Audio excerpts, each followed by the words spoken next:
최근 급증세를 보였던 광주의 코로나19 확진 환자는 다시 한 자릿수로 줄었습니다. 하지만 이미 확진 환자가 밀접 접촉한 사람이 많아서 여전히 우려가 큰 상황입니다. 김범한 기자의 보도입니다.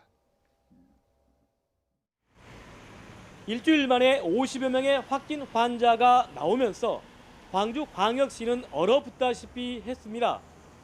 확진 환자가 속출하면서 시민의 불안감도 갈수록 커지고 있습니다. 입원시킨 병원에 환자가 다녀갔다 그러더라고요. 그래서 불안해서 내가 음식점 문을 자체적으로 그냥 찾고 어제부터 영업을 안 하고 그냥 한번 와본 거예요. 포스트 코로나 시대 지역의 가치를 다시 정립하기 위해 이틀 동안 열린 전환포럼 2020. 애초에는 대규모로 열릴 예정이었지만 사회적 거리 두기가 2단계로 높아지면서 최소한의 인원만 참석한 가운데 진행됐습니다. 이런 변화는 단순하게 바이러스 문제가 아니라 사회 구조가 바뀌고 있다는 뜻입니다. 이런 사회 구조의 큰 변화에서 우리가 어떻게 현명하게 대처해야 될 것인가, 그런 부분을 같이 고민하는 자리가 트랜스포메이션 포럼입니다.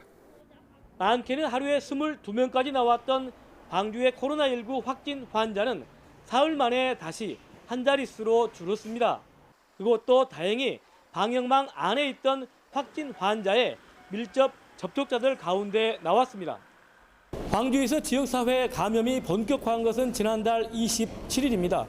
지금도 이곳 선별진료소에는 보시는 것처럼 검사를 받으려는 긴 행렬이 이어지고 있는데요. 앞으로 열흘 정도가 고비로 전망되고 있습니다.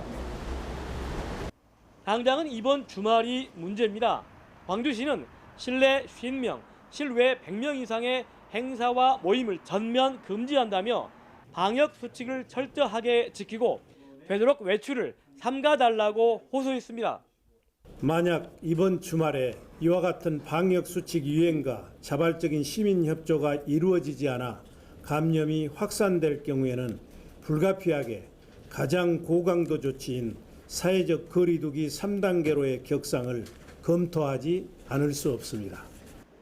광주시는 환자가 늘면서 전라남북도의 병상 41개와 생활치료시설 방 205개를 추가로 확보하고 공중보건의 7명도 파견받기로 했습니다.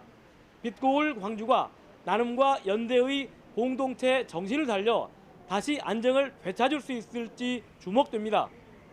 YTN 김범환입니다.